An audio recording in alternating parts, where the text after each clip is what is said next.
okey, kamu boleh boleh print out dan juga kamu boleh untuk buat sebagai latihan nanti ya, sebab belakang-belakang tu ada latihan. Dah print out. Okey, bagus Vina version.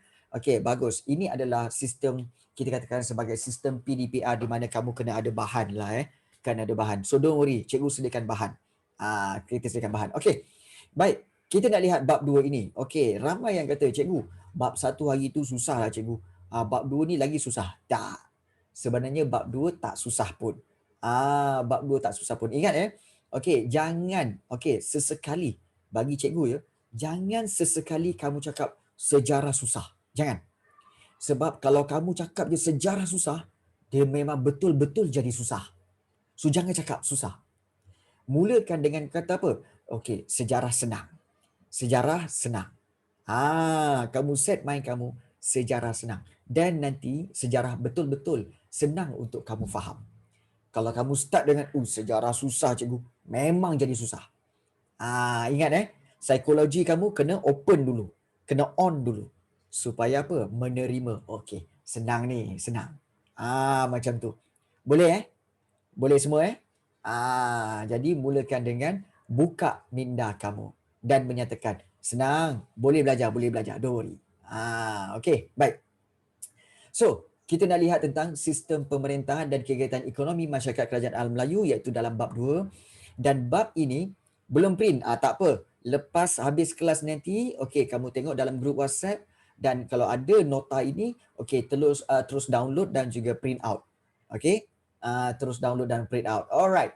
So kita nak lihat bab ini. Okey, bab ini terbagi kepada 2. Tak apa. Lepas ni print out Mula-mula kita baca dulu sama-sama Okey, so mula-mula bab ini terbagi kepada 2, iaitu sistem pemerintahan dan juga kegiatan ekonomi. Maknanya okey, sistem pemerintahan, bagaimana pemerintahan mereka, dan juga kegiatan ekonomi. Secara umumnya Kerajaan Alam Melayu sampailah Kesultanan Melaka pemerintahannya adalah pemerintahan beraja. Maknanya ada raja. Dan juga kegiatan ekonomi pula, adanya pertanian, adanya perdagangan, adanya hasil hutan, hasil laut, dan juga ada perlombongan. Ada kuis ke? InsyaAllah ada kuis. InsyaAllah. Kita tunggu. Kita tunggu Baik. Kita mulakan dengan sistem pemerintahan. Di mana kita lihat di sini, okey, secara umumnya semua kerajaan alam Melayu mengamalkan sistem pemerintahan beraja. Maknanya ada raja. Dan sistem ini terbahagi kepada 2, iaitu pemerintahan secara pusat dan pemerintahan secara wilayah. Ya, betul. Form 4. Ini buku teks form 4 ke? Buku teks form 4 apanya? Ini kan form 2 ni. Ini form 2 lah. Ini adalah ini form 2. Mana ada form 4 belajar ni? Tak. Ini nota yang baru yang cikgu sharekan baru saja. Kalau tak salah cikgu semalam ke 2 hari lepas cikgu sharekan nota ni. Ada tak? Ada tak? Ada tak? Cuba tengok dalam grup WhatsApp. Ada kan? Ada Aaron. Mungkin kamu tak check. Cuba check balik. Ada, memang ada. Memang ada. Okey, nanti check. Okey. Baik. Okey, kita nak lihat kenapa sistem pemerintahan beraja yang diamalkan ni terbagi kepada 2. Ada pemerintahan pusat dan juga ada pemerintahan wilayah. Sebab dulu Kerajaan Alam Melayu ni besar. Funan contohnya, seluruh Vietnam, Kemboja dan juga sedikit Thailand itu dulu dipanggil Funan.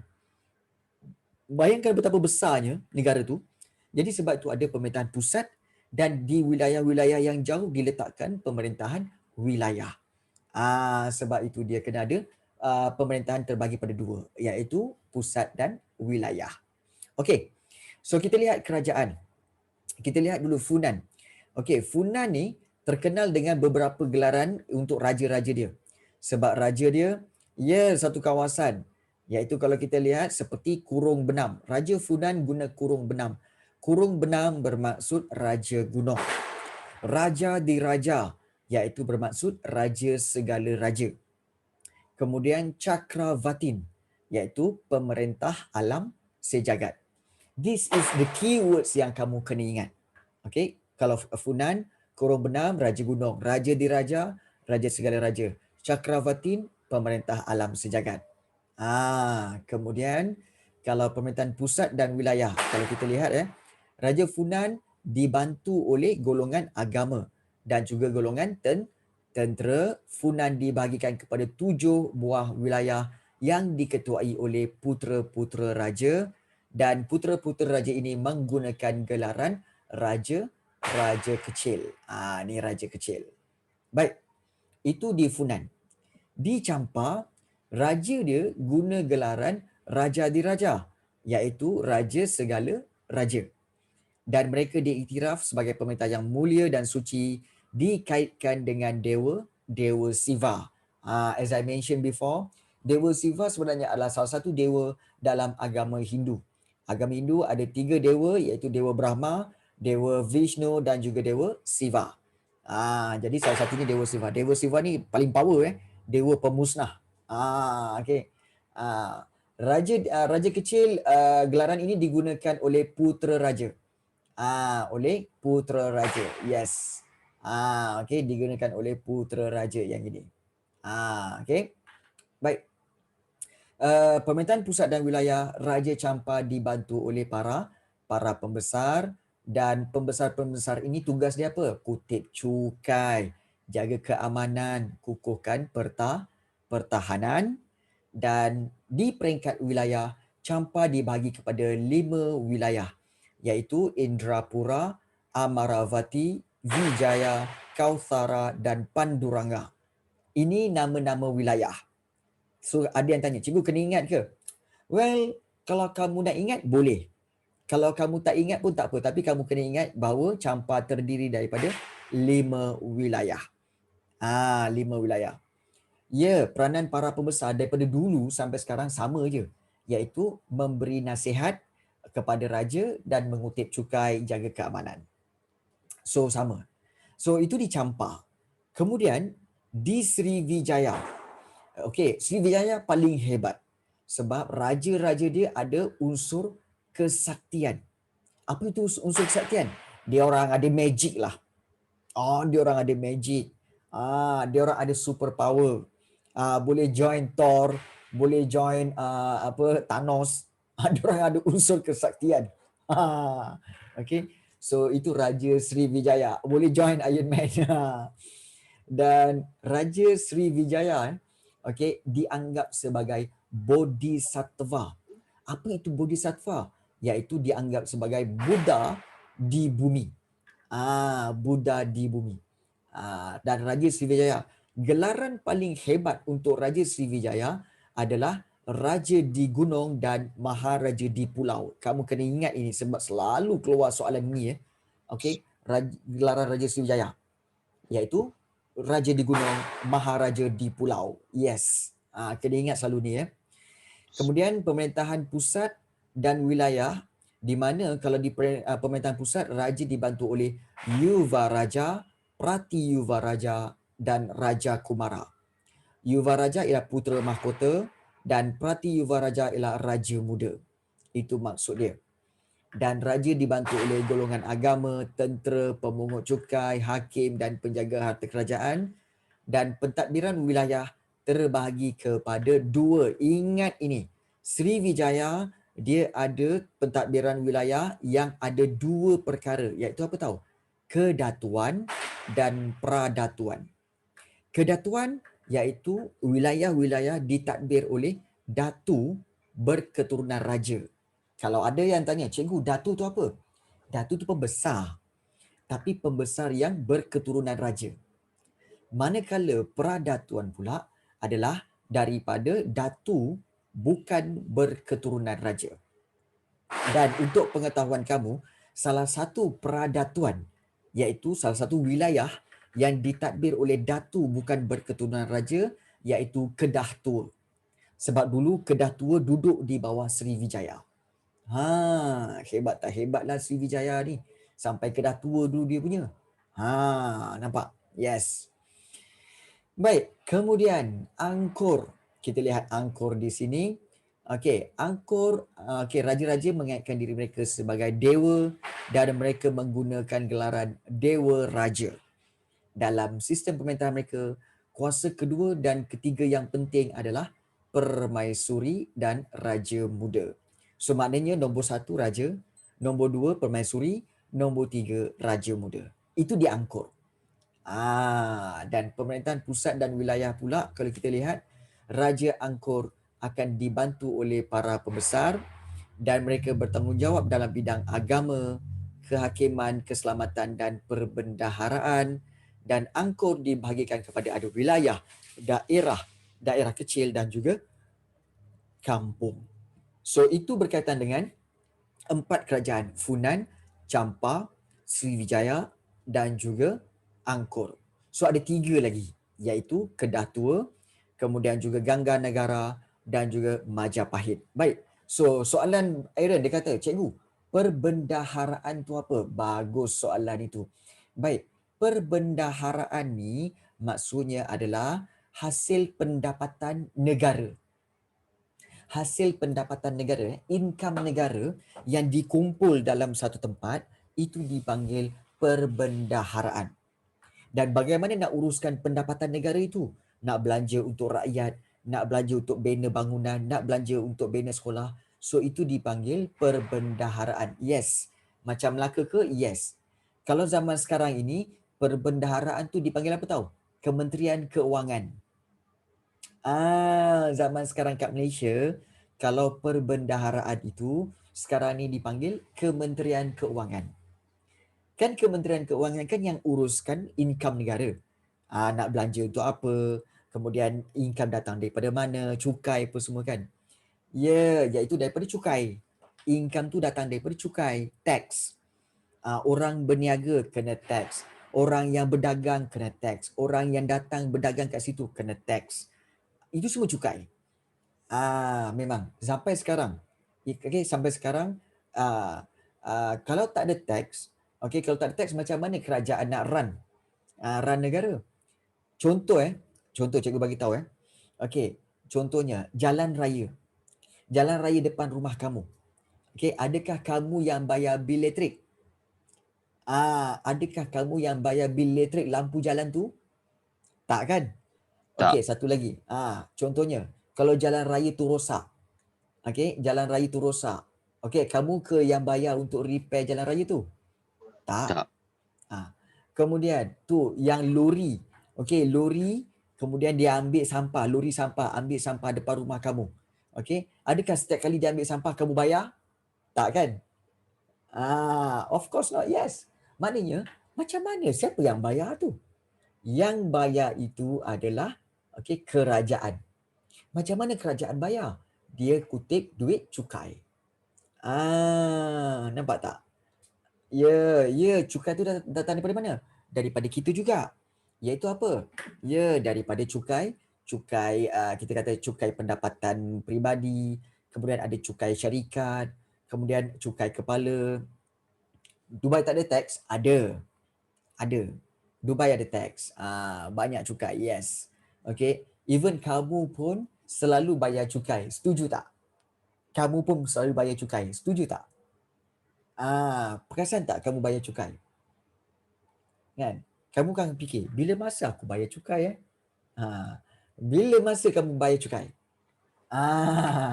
Iaitu, okay, yuran PAG bukan cukai. Kamu tahu tak? Tak. Bila kamu beli barang, kamu pergi McDonald, kamu beli McDonald kan? Tengok harga kat McDonald tu kan? Okey, harga dia satu set Big Mac ni adalah lebih kurang RM13. Okey, RM13.90. RM13.90. Kemudian saya nak set Big Mac lah. Kemudian dia pun cashier pun punch. Okey. Okey, yang itu RM13.90 kan? Okey. Ada nak tambah apa-apa? Tak ada. Okey, so berapa semuanya? Okey, semuanya adalah RM14.30. Kamu pun kata, kenapa kat situ tulis RM13.90? Saya kena bayar RM14.30. Kenapa ada lebih RM40 tu? Oh encik, RM40 tu adalah cukai. RM40 tu adalah cukai. Ya, cukai itu dikutip oleh McDonald dan McDonald akan bayar kepada kerajaan. Berikan kepada kerajaan. Itu dipanggil cukai jualan. Nampak tak? Kamu perasan tak? Perasan kan? Selalunya takkan sama. Kamu tengok apa list kat situ, kemudian bila kamu bayar memang tak sama. Okey. Bermakna tak sama kerana apa? Ada cukai. Itulah dia. Boleh faham ya? Jangan buat macam kawan cikgu dulu. Jangan buat macam kawan cikgu dulu. RM13.90. Kemudian tiba-tiba kena bayar RM14.30. Kawan cikgu cakap apa? Saya tak nak bayar cukai. Siapa suruh? Saya tak order pun cukai. Saya nak order Big Mac. Saya tak order cukai. Tolong buang cukai tu, saya tak nak. Saya tak makan cukai. Cashier tu cakap apa? Cik, janganlah cik. Dah punch ni. Kena bayar ni cik. Jadi jangan buat macam tu ya. Okey, itu cukai. Okey. Baik. Tax refund tu kalau kamu dia tax refund tu ada cerita panjang lah. Tax refund tu ada cerita panjang. Nanti kita cerita kemudian Baik. Kemudian kita dah belajar empat kerajaan. So kerajaan yang kelima iaitu Majapahit. Majapahit ini kalau kita lihat ni nak tengok ni. Okey, jom. Majapahit ni, okey, raja-raja dia. Raja Majapahit menggunakan gelaran seperti Maharaja, Sri Maharaja dan Sri Batara. Batara tu gelaran saja. Gelaran saja yang mana cikgu sendiri pun sebenarnya kurang pasti tentang Batara tu. Tapi Sri tu cahaya. Sri tu maksudnya cahaya. Tapi Batara ni kurang pasti. Okey, tapi Maharaja is Maharaja lah. Okey. So Majapahit juga ada pemerintahan pusat dan wilayah dan dia dibantu oleh para pembesar dan Sabta Prabu. This is satu terms ataupun satu kata kunci yang kamu kena ingat, Sabta Prabu. Ingat Sabta Prabu, ingat Majapahit. Dan Sabta Prabu tu apa? Sabta Prabu tu adalah Majlis Penasihat Diraja. Yang terdiri daripada kerabat-kerabat diraja ataupun saudara mara raja. Okey, pada peringkat wilayah Majapahit dibagikan kepada 14 wilayah dan wilayah itu ada nama-nama ya seperti kabupaten, kawadanan, pakuan, kebuyutan. Ini semua daerah-daerah dan daerah kecil serta kampung-kampung yang ada ni. Itu di Majapahit. Ya. So ingat ya. Istilahnya itu dia kabupaten, kawadanan, pakuan ni semua. Jangan terlepas ya. Jiran cikgu yang main. Dah tak ada. Kabupaten ada, kewadanan ada, kebuyutan ada. Tapi kebongokan tak ada. Aaron, kebongokan tak ada. Kebongokan tak ada. Okey, baik. Kemudian kita lihat Kedah Tua. Kedah Tua, okey, kita lihat kerajaan Kedah Tua sering dibayangi oleh kerajaan besar. Terutama sekali kerajaan Sriwijaya. Sebab Kedah Tua ni mempunyai bentuk pentadbiran yang mudah dengan adanya seorang ketua dan ketua ini tugas dia menguruskan hal perdagangan dan keagamaan. Dan corak pemerintahan kerajaan Kedah Tua ini berubah apabila menjadi sebahagian daripada kerajaan Kedah Tua. Iaitu kerajaan Kedah Tua menjadi sebahagian daripada Pradatuan Kerajaan Sriwijaya. Means that dulu Kedah Tua di bawah pengaruh kerajaan Sriwijaya. Hebat Sriwijaya. Hebat Sriwijaya. Dan satu lagi iaitu kerajaan Gangga Nagara, di mana kita tahu sistem pemerintahan kerajaan Gangga Nagara ini tidak jelas tetapi masih mengamalkan sistem pemerintahan beraja. Dan raja peranan dia untuk membangunkan kemajuan perdagangan dan bertanggungjawab dalam hal ehwal keselamatan. So ini berkaitan dengan ketujuh-tujuh sistem pemerintahan kerajaan alam Melayu. Okey. Baik, daripada situ kita teruskan dengan kegiatan ekonomi. Apa yang kerajaan alam Melayu buat? Okey. So ada yang tanya apa itu undang-undang Manu? Inilah dia. Okey. Kerajaan Majapahit melaksanakan pentadbiran berasaskan Undang-Undang Manu. Baik, Undang-Undang Manu sebenarnya adalah undang-undang yang dikaitkan dengan agama Hindu. Undang-Undang Manu ni Dan Undang-Undang Manu ini diamalkan oleh kerajaan Majapahit. It's just sama macam sama macam sama macam hukum kanun Melaka untuk Kesultanan Melayu Melaka. Dia sama. Dia set of undang-undang, the set of rules.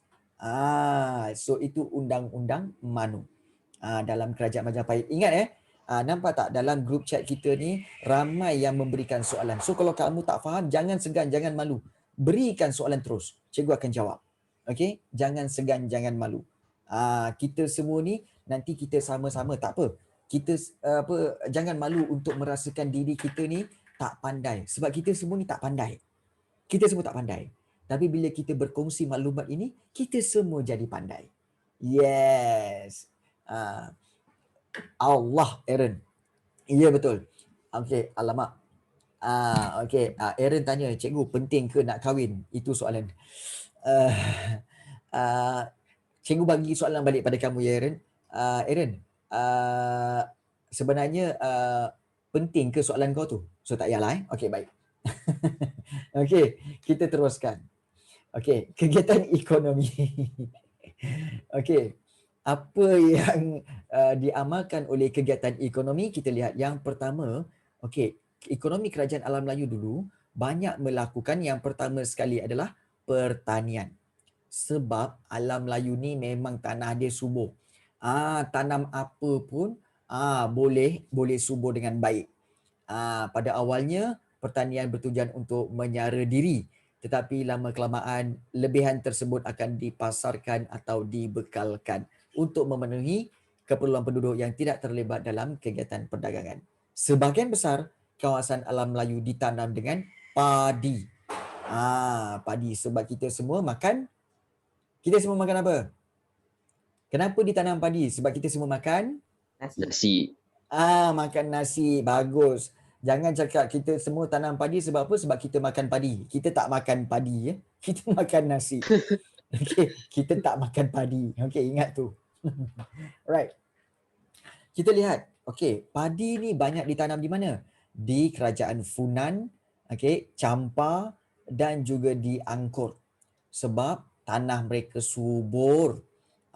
Malah di Angkor ya, air daripada Tasik Tun Lesap ni digunakan untuk mengairi kawasan padi sawah, dan pemerintah Angkor membina kolam yang dikenali sebagai bare untuk menyimpan air. Cikgu rasa cikgu dah banyak kali bawa kamu pergi ke bare Siem Reap, iaitu bare untuk Angkor yang mana dia punya besar tu, panjang dia 8 km, lebar dia 2 km.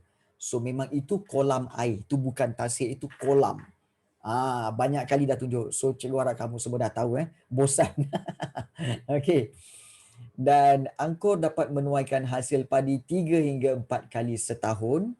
Di Champa, di Champa dia special sikit, ada ketua air di mana dilantik setiap kampung untuk menyelenggarakan terusan dan daik.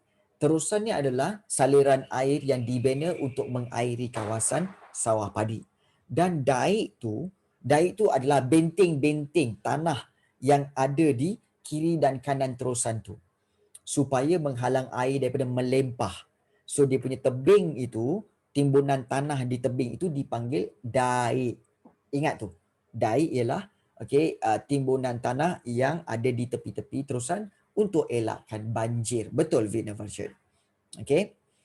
Dan padi juga untuk Srivijaya, padi juga ditanam menjadi tanaman utama. Sampai sekarang ke? Ya, sampai sekarang. Dan padi sawah ditanam di kawasan pedalaman Palembang. Majapahit, ya, ada juga tanam padi di Pulau Jawa, iaitu Sungai Bengawan Solo dan Sungai Berantas membekalkan air untuk padi sawah, dan sistem pengairan telah dibina oleh pemerintah. Itu padi. Selain daripada itu, alam Melayu ada apa? Rempah ratus. Spices. Dalam bahasa Inggeris, spices. Iaitu apa? Seperti apa? Bunga cengkeh, buah pala, lada hitam ataupun black pepper. Ini semua tanaman dagang. Iaitu bunga cengkeh banyak tanam di Kepulauan Maluku, buah pala di Pulau Bandar dan lada hitam di Sumatera dan Jawa. Kita ada bunga cengkeh, buah pala dan lada hitam untuk makanan. Selain daripada itu, kerajaan alam Melayu juga masyarakat mereka menanam pisang, tebu, bijan, kekacang, kelapa, sayur-sayuran dan buah-buahan serta menjalankan kegiatan menangkap ikan di sawah paya dan sungai. Ada di antara mereka berusaha mendapatkan kulit kura-kura. Untuk apa? Untuk menjadi Teenage Mutant Ninja Turtle. Tak. Sebenarnya nak jadi, sebenarnya digunakan untuk berdagang. Kau ni ambil kulit kura-kura letak belakang jadi Teenage Mutant Ninja Turtle. Melampau sangat. Tak. Okey, tak. Okey, tak adalah. Baik. Baik jadi orang jadi daripada kura-kura. Okey, baik. Kemudian seterusnya kita lihat. Saya perdagangan. Ini perdagangan. Dan kita tahu bahawa kegiatan ekonomi perdagangan ini sangat penting di mana barangan daripada alam Melayu menjadi tarikan pedagang luar.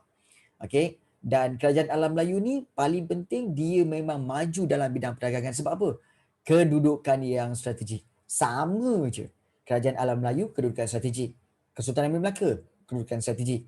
Kesultanan Johor Riau, kedudukan strategik. Semua guna alasan yang sama. Kedudukan yang strategik. Iaitu terletak di tengah-tengah laluan perdagangan timur dan barat.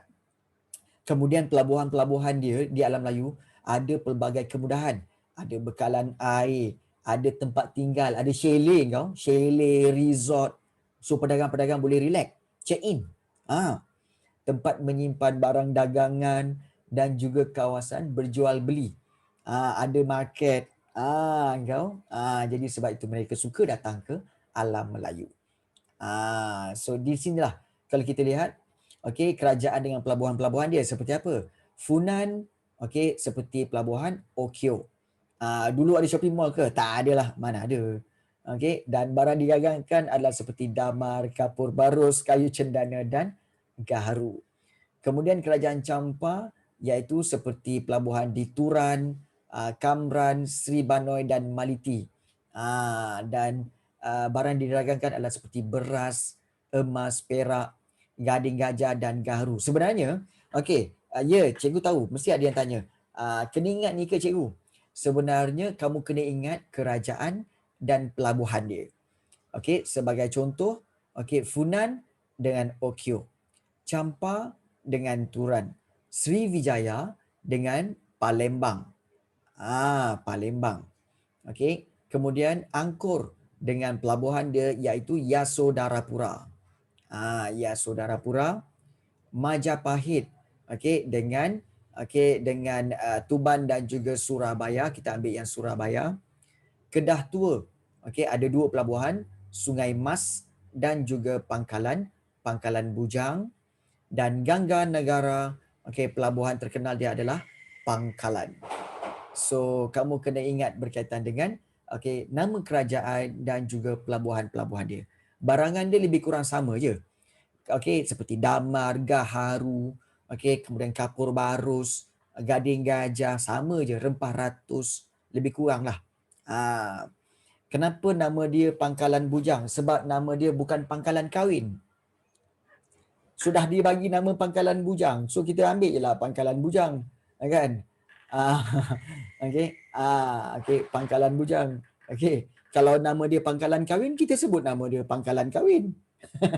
So, kena ingat nama dia Pangkalan Bujang. Maknanya sampai bila-bila lah dia bujang. Alright. Baik, pedagang luar. Kita lihat pedagang yang datang. Kan datang alam Melayu ni macam-macam. Ada yang daripada China, India, Arab dan Parsi. Macam-macam barang dia bawa kau. Contohnya China pedagang China, kalau dia orang datang mesti bawa kain sutera, tembikar, pinggan dan mangkuk, payung, gula dan gendang. Dan dia orang nak tukarkan dengan barang-barang yang ada nilai perubatan daripada alam Melayu.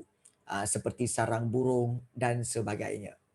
Kalau India, tak ada. Dalam tingkatan 2 tak ada Mesopotamia. Tak ada. Kalau pedagang India, mereka bawa kain kapas, cotton. Kain cotton, tembikar dan pelbagai jenis batu berharga. Dan mereka ingin mendapatkan kain sutera dari China. dan pelbagai jenis barang dari alam Melayu seperti rempah, garu dan kapur barus. Kalau pedagang Arab dan Parsi, mereka bawa tembikar, mereka bawa minyak wangi, perfume, barangan kaca dan juga manik. Maknanya gelas-gelas kaca tu, manik-manik daripada kaca, dioranglah yang bawa. Orang Arab dengan Parsi. Kemudian datang sini, diorang nak beli apa? Rempah dan kayu wangi untuk dijual semula ke tanah Arab dan juga Rom. Itu sebenarnya. Dan ini telah membawa kepada pembangunan pelabuhan dan pembuatan kapal. Ingat masyarakat kerajaan alam Melayu ni memang mahir buat kapal dan menguasai ilmu pelayaran. Mereka mampu berlayar jarak jauh hingga ke Afrika. Dan salah satu catatan tak rasmi, ada menyatakan bahawa sebenarnya orang yang pertama mengelilingi bumi ini sebenarnya adalah orang Melayu. Iaitu Panglima Awang. Nama dia Panglima Awang. Nama dia Panglima Awang. Tak huraikan dalam kegiatan pertanian. Mungkin dia mengamalkan padi. Funan banyak padi.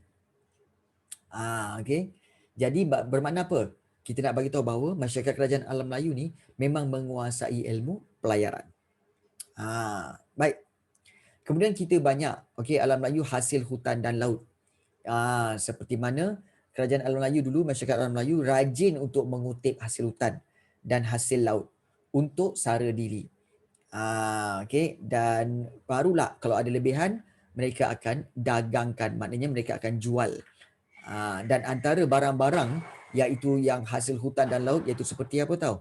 Seperti gaharu, sarang burung, rotan, kapur barus, gamat, mutiara dan rumpai laut. Bagus soalan Utaya. Apa maksud sara diri? Maksud sara diri maknanya mereka kutip hasil hutan dan hasil laut tu untuk menyara diri mereka sahaja. Bukan untuk berniaga. Mereka ambil untuk makan diri sendiri. Mereka ambil untuk kegunaan diri sendiri. Itu maksud sara diri. Bila ada lebihan, baru mereka jual. Kalau tak ada lebihan, mereka gunakan untuk diri mereka sendiri. So, itu maksud sara diri. Kalau orang yang jual secara besar-besaran, kutip hasil laut, kutip hasil hutan secara besar-besaran, jual sampai ke ekspor apa semua kan, itu bukan sara diri. Itu adalah ekonomi dagangan. Itu dipanggil ekonomi dagangan. Maknanya untuk didagangkan. So itu dua perbezaan dia, ekonomi sara diri dan juga ekonomi dagangan. So itu berkaitan dengan hasil hutan dan laut. Antaranya hasil hutan seperti apa? Ingat hasil hutan seperti gaharu. Gaharu untuk minyak wangi dan perubatan. Sarang burung layang-layang untuk kesihatan dan perubatan. Ni hasil hutan tau. Rotan untuk binaan dan barang kraftangan. Kapur barus untuk bahan pewangi. Ini hasil hutan dan kegunaannya. Sarang burung sedap ke? Cikgu tak pernah makan. Tapi dia orang kata bagus untuk kesihatan badan. Yang ini bukan, rotan sebenarnya bukan untuk pukul. Rotan sebenarnya adalah untuk buat perabot. Seperti buat kerusi, buat meja, buat bakul, kraftangan. Yes. Tapi bila degil sangat, kan? Bila kamu degil sangat, dia cabut satu, dia rotan kamu. Padan muka. Siapa suruh degil? Kena rotan. Itulah dia. Baik. Hasil laut. Siapa yang start guna sebagai pukulan?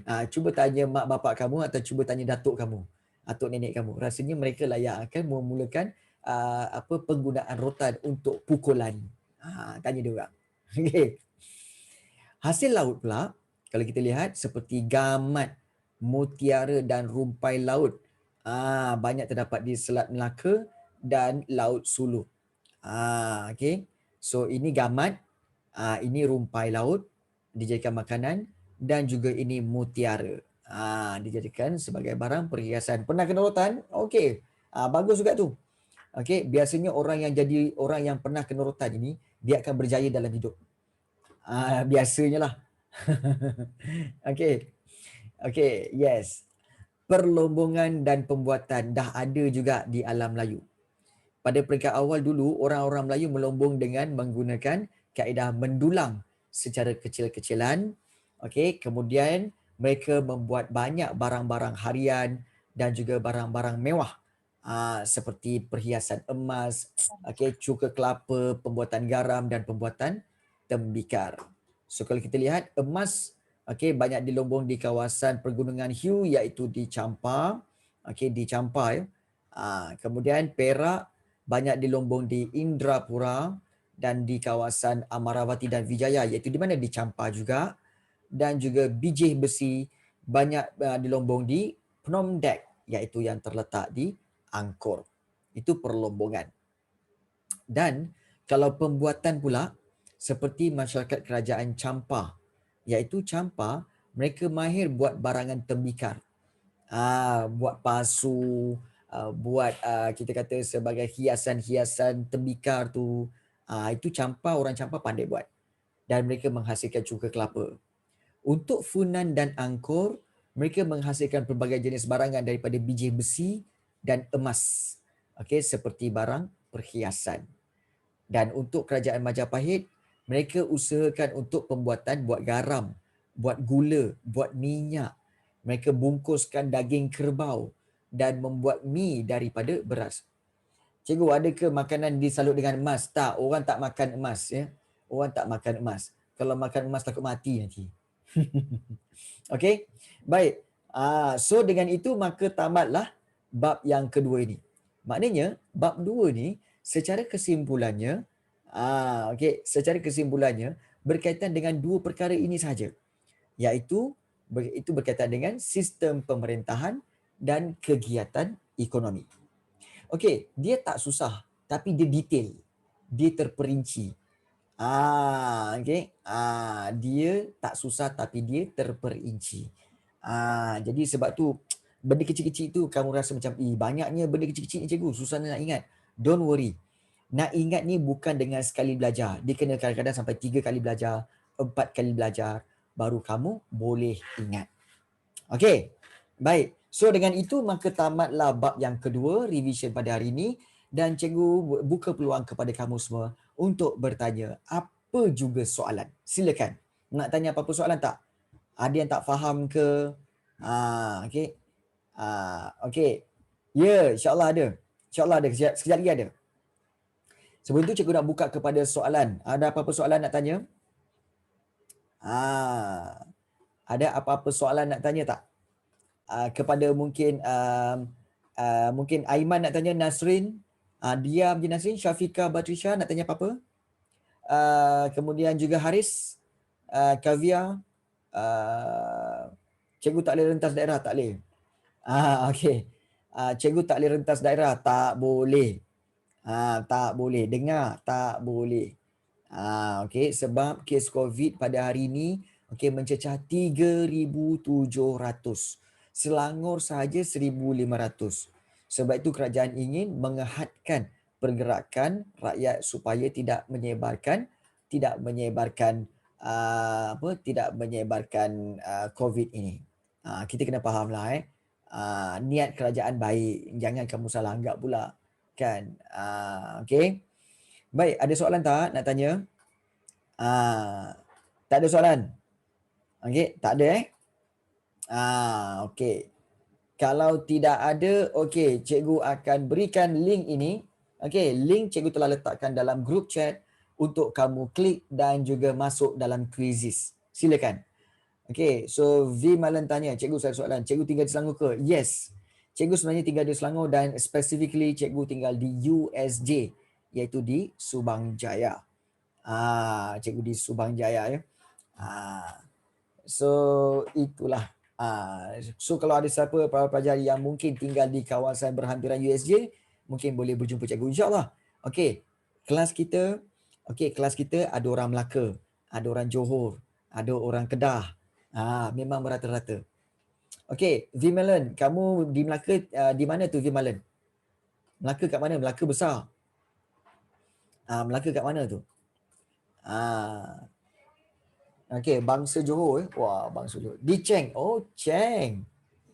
Vimalen di Cheng. Cikgu ada seorang student kat situ. Nama dia Elroy Ang. Elroy Ang di Cheng juga rasanya. Ya, Elroy Ang. Okay, Sarah Omar di Aikro Melaka. Wow, Aikro Melaka. Sarah Omar Aikro Melaka. Ya, cikgu pun ada seorang pelajar kat situ. Namanya apa Aisyah apa? Semua ni kelas online. Okay. Semuanya di kelas online. Kelas online cikgu memang merata-rata. Okay. Saya tinggal di luar Melaka. Ya. Okay. Baik, sudah ada 8 orang. Masuk. Boleh masuk ke tak boleh masuk? Adila boleh masuk tak? So cikgu sharekan. Okay. Ampang Selangor. Okay. Hai Wan. Atas sekolah cikgu dengan saya. Kelas online dengan. Oh ya ke? Sekolah cikgu dengan saya. Kelas online dengan cikgu. Siapa nama dia Sarah? Okay. Ya. Ya. Nama betul dia apa bukan Aisyah kan? Siapa nama dia? Alah. Ya betul. Ya, dia form 2, kakak dia ada form 4 kalau tak silap cikgu. Kakak dia pun kelas online cikgu juga. Yes. Okay. Nanti kirim salam kat dia Alright, so kita nak mulakan permainan kita, game kita pada hari ini. Okay, kita akan mulakan. So untuk para pelajar, kita akan mulakan yang belum masuk. Okay, boleh cuba masuk Alright, so kita mulakan dari sekarang untuk menjawab soalan-soalan daripada bab 2 ini. Silakan.